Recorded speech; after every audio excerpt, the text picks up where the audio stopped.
What's up, everybody? I'm Scott. I'm Jason. And you are listening to a new Liquid Kernedge. What's up, buddy? Oh, man, it's been a hell of a day already, buddy, but I'm surviving. I'm out to get it. I'm going to make it work. I'm going to do it. So how's your day going? Dude, it's been long, man. It's getting hot out there. My gym doesn't have air conditioning, so you can die, technically.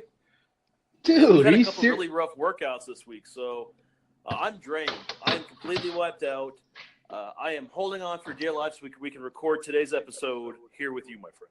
Well, you know, this week is a big week for the world because the Nobel Peace runner, Donald Trump, formally made friends with the short little pudgy guy from North Korea. The one he called Rocket Man last year. The one that he called Rocket Man, that said he's a little man with the big gun. Now they're best buds, man. They're BFFs. Yeah, do you really believe that? I don't know what to believe anymore. I mean, last week it was the G7, and well, now it's G6 because we pulled out of that. And then in the same week, we now have become friends with a dictator who not even a year ago was our mortal enemy, and that we were thinking about bombing. Did we officially pull out of the G6 or G7, or did we just withdraw like our joint statement last week when he left? No, I think that was the statement that afterwards he threw away the communique, and then he said that he's no longer part of it. So it's now the G6. For those that don't know, the G7, formerly the G8, because Russia was involved previously, which should tell you something with where this is heading. The G7 met last week, and it's America and all of our allies: Canada, Germany, the United Kingdom, France, Japan, and I forget who else is in there. Italy, and I'm forgetting somebody, but Japan, United States, Canada, Germany, France, Italy, and Russia. Russia was in the eighth one. Yeah, but Russia, we kicked Russia out because they invaded Crimea a few years back. Right. So essentially, those have been our allies for decades, literally decades. 70 years. 70 years have come and gone. Republican, Democrat, whatever. Those have been our allies. We have stood next to them. And for whatever reason, we're not standing next to them now, but we're going and making friends with who was our mortal enemy last year, who, let's face it, what bothers me the most about this is that when they met this week, we decided that we're going to eventually pull out of South Korea and stop the war games that we have over there every year, and they didn't really give up anything. They're making the same promises they've been making since the 90s and haven't done anything about it. I'm not quite sure. I'm not quite sure if South Korea is on board with whatever. Maybe they are. Maybe South Korea is tired of being stressed out, and they're all Koreans in one sense or another. So maybe it is time. Maybe it's time that everyone's kind of let's bygones be bygones.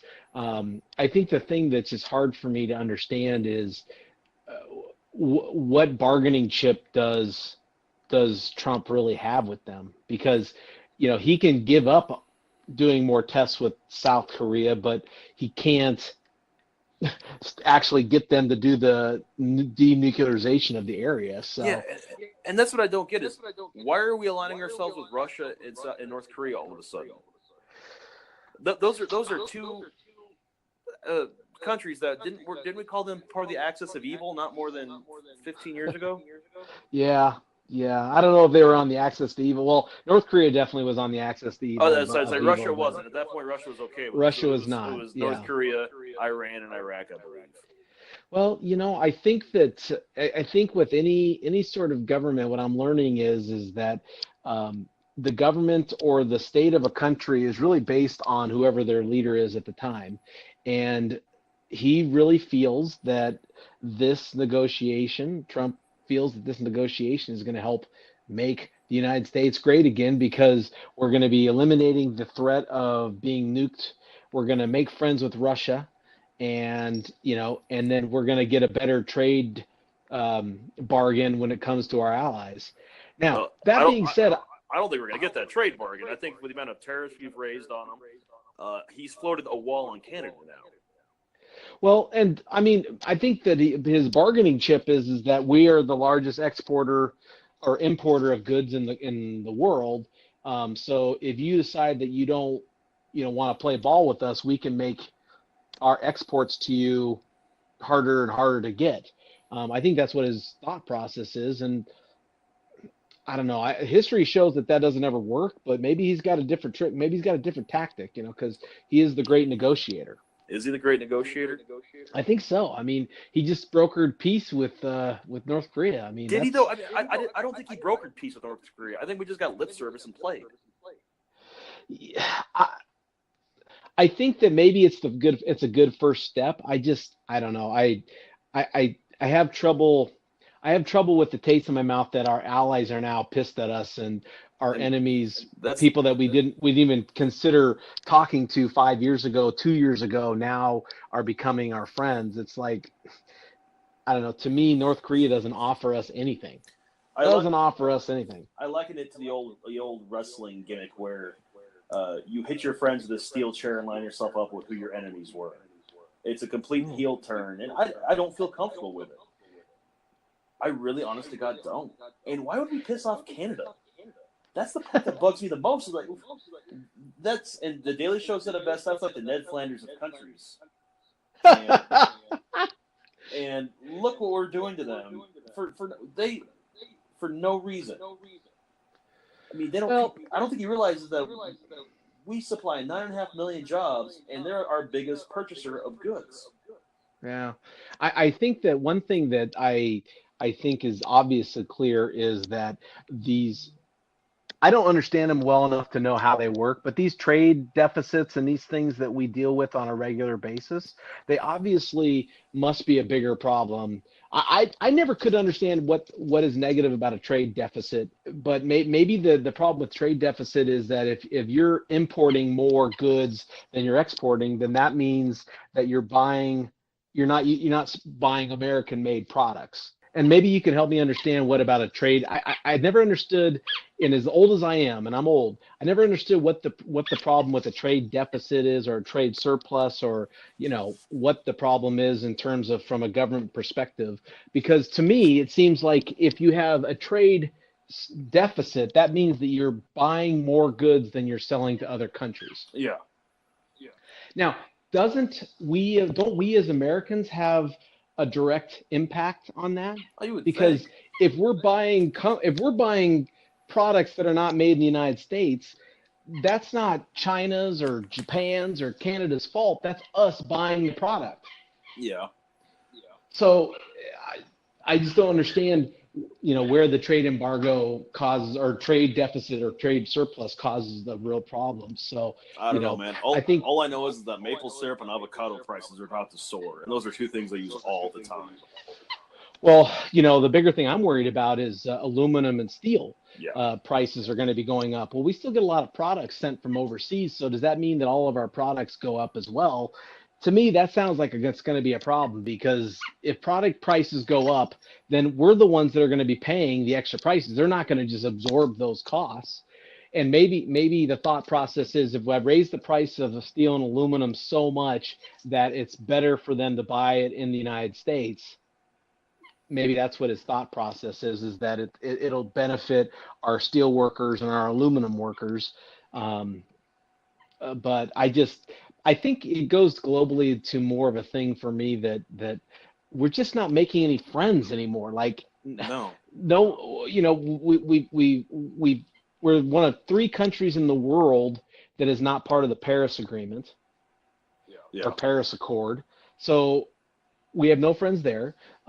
We have now started burning bridges with our allies. Mexico, Canada, European nations. We started burning all those bridges. We're making peace with enemies now that offer us nothing. And does this feel like the start of maybe a dictatorship to you?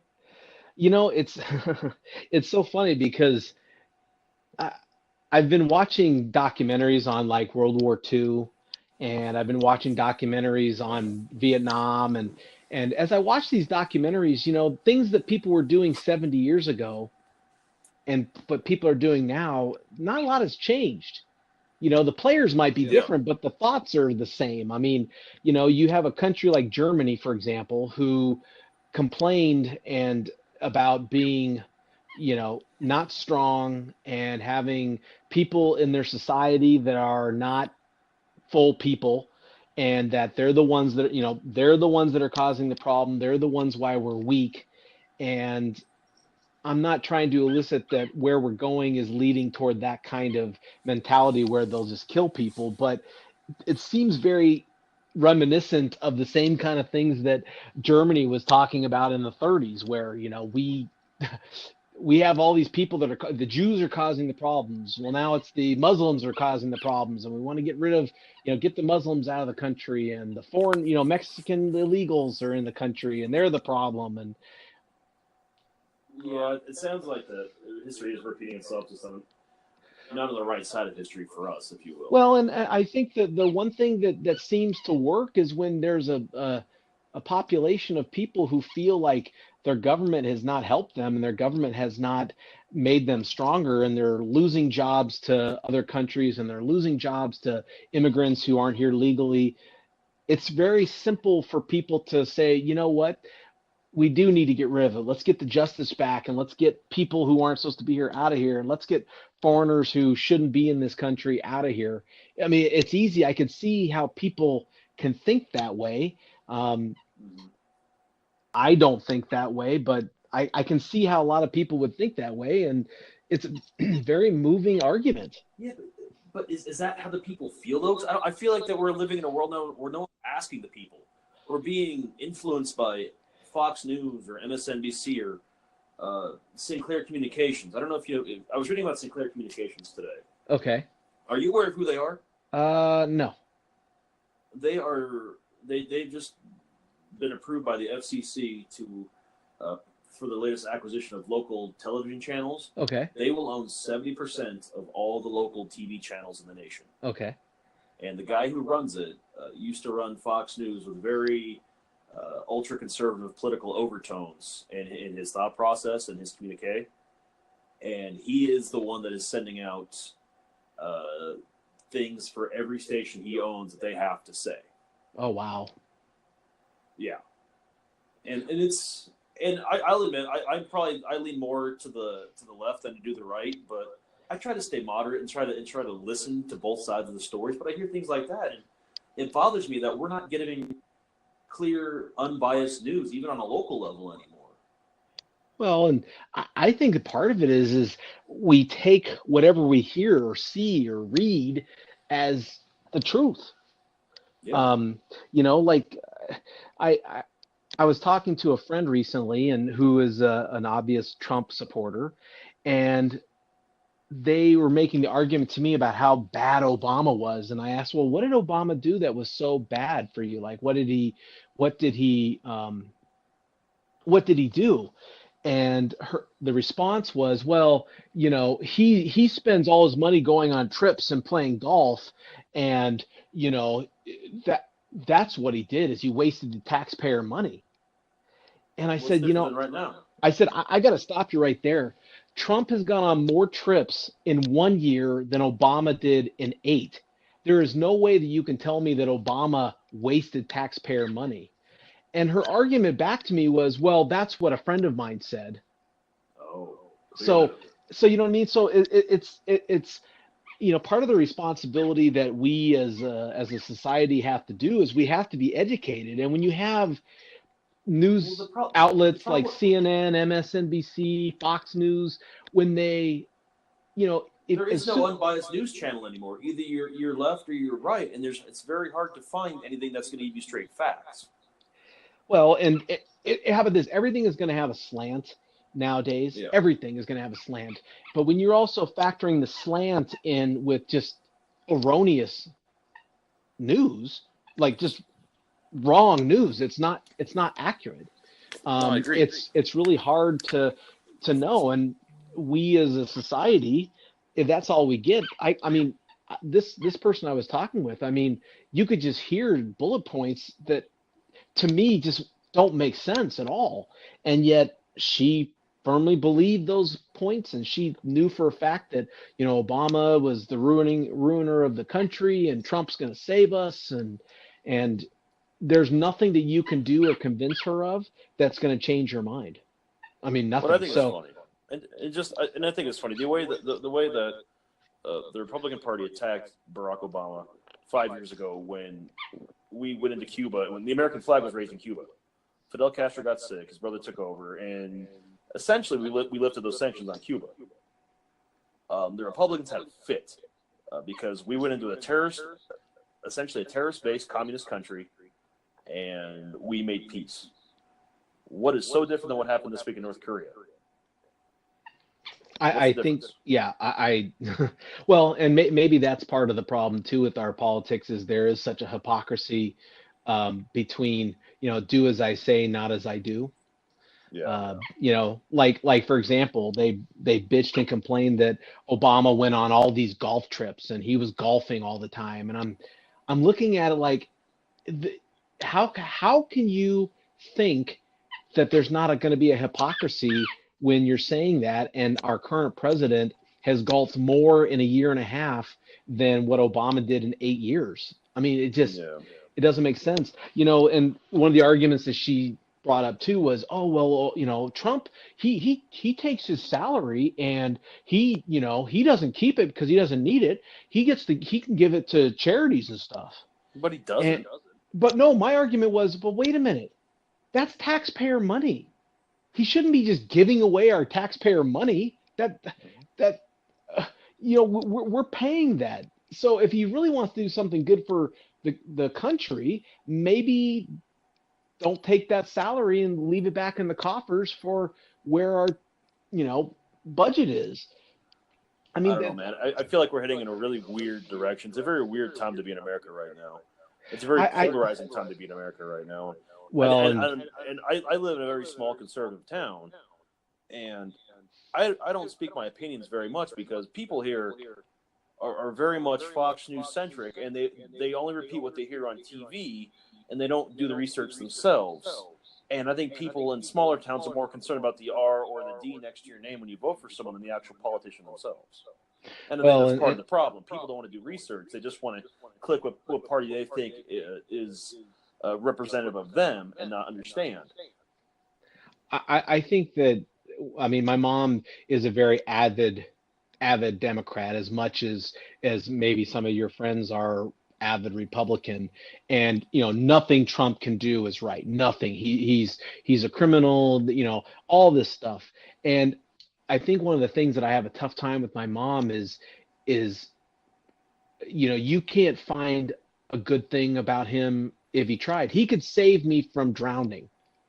And you would think that he was faulty in doing that because he didn't do it the right way, or he did. Yeah. And it seems like nowadays you can't even have an open dialogue. You can't even have an open dialogue about politics with anybody. Well, because we stop being respectful about it. Well, people either you're with them or you're not. And if you're not with them, God forbid you talk to them because you're going to start an argument. Well, and I was watching a documentary about World War II, and the people who were in World War II were talking that that their family was Republican and they hated Franklin Delano Roosevelt. They absolutely hated him and his politics, but because they had a common goal of defeating what turned out to be an evil regime, they were willing to overlook the politics of the man and recognize that even above his politics is we are all in the same agreement that we're fighting a common foe, and a foe that turned out to be evil. I mean, just pure evil. We don't have that. That's what this country's gotten away from. It's either you're red or you're blue. There's no purple anymore. No one's willing to cross party lines to do what's best for the world or the best for the country. And I think that's probably part of the problem is corporations have paid for their own influences, and they have all the politicians in their pockets. Well, it seems like I do get frustrated with the idea that if I'm a Republican, I have to vote party line, or if I'm a Democrat, I have to vote Democrat line. I get really tired of that. I really get tired of that because it defeats the purpose of how the government was set up so that you could be Republican on every single issue, but there might be an issue that you would vote normally more liberal on, and vice versa. And now it's almost like, well, we have to vote Republican line because those Democrats did it to us 8 years ago when they had the power, and so now we've got to do it back to them. And I just have a feeling that if the Democrats win a majority of the House and Senate seats again, and they'll do the exact same thing. They'll, we've got to vote against Donald Trump no matter what, even if his ideas are good or even if his ideas, merit some worth. Frankly, I have to admit, I mean, the things I don't like about Trump really have nothing to do with necessarily his politics per se. I just like when he speaks after a school shooting, I hear no sincerity in his voice. I hear no sincerity in his voice. Now, that being said, maybe that's not the most important quality of being president. I do feel that one of the things that you are the representative of us to the world, and right now, the United States is not looked at very well. No, it's not. No, it's not. And I think that whether he wants to admit it or not, part of the responsibility of our leader is to put us forward in the best light they can. Now that's not to say that an elegant speaker like Bill Clinton or Obama were great leaders either, but at least I never felt like what Obama did as a United States citizen. Yeah. I don't necessarily agree with everything he did, but I don't feel like I was ever embarrassed by him out in the world. And so I would just love it. I mean, my thing is, we work in a workplace where we don't always agree with everyone that we work with, and we certainly don't get along with everyone we work with. But you can't just go off and call someone names and insult them and totally argue and be disrespectful to them in a private business or a public nonprofit business. Why these politicians feel like they can do that is just outrageous to me. Like I said, it's a weird world we live in right now. It's kind of a scary world we live in too, because I don't know what's going to happen next. And for all we know, Jason, this could be the last summer vacation we have. So, because we didn't do it earlier, it could be earlier in the show.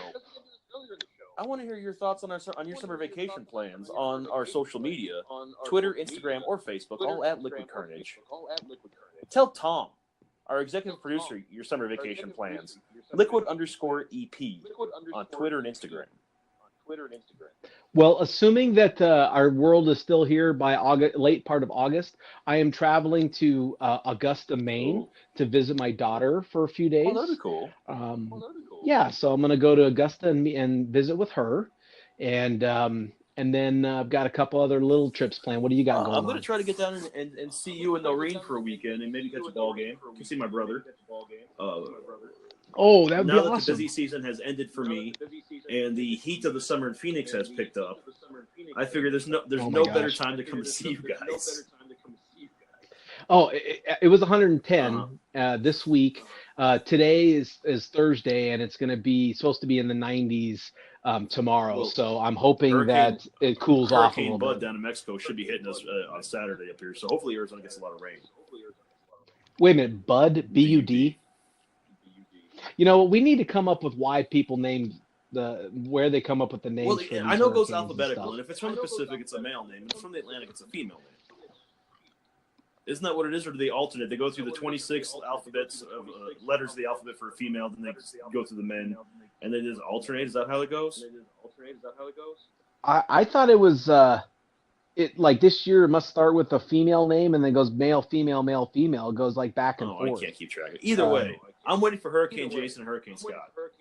And if that happens, I've never heard of I have never heard of Hurricane Jason ever. No.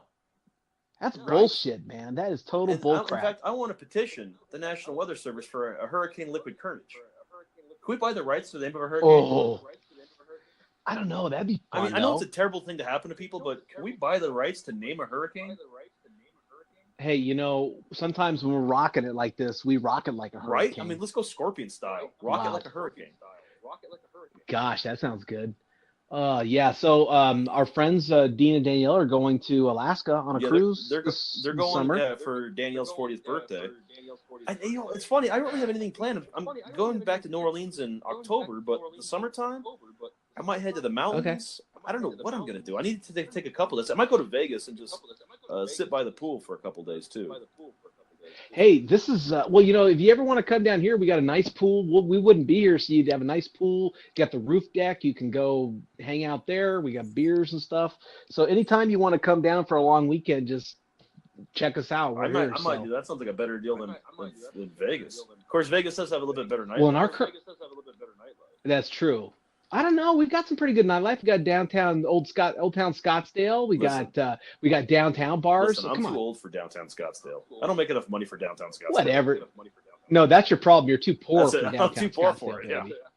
baby. Yeah, no, I'm with you there. Yeah, no, my job right now has a thing where you can only carry over 40 hours. So anything you don't use, you Uh-huh. lose. Well, I get 4.5 weeks plus 10 days of paid holidays a year, so I've got to use up my days. And I'm trying to figure out, I still have like 38 days or 38 hours I've got to take by the end of the year at least. So I'm planning long weekends for a while. That's not a bad idea, and I'm gonna start doing that too toward the end of the summer. Probably Yeah. to July and August, I'll be taking 3 and 4 day weekends just to burn that time and find like either go to the mountains, go to Flagstaff. I'd like to go to Zion, to be honest with you, and check that out. I've always seen pictures. I want to get up there and see some of that. Our friend Adam, he has always talked about when he graduates from PA school, he wants to take like a few months off before he gets started and do the Appalachian Trail. Have you ever heard of the Appalachian Trail?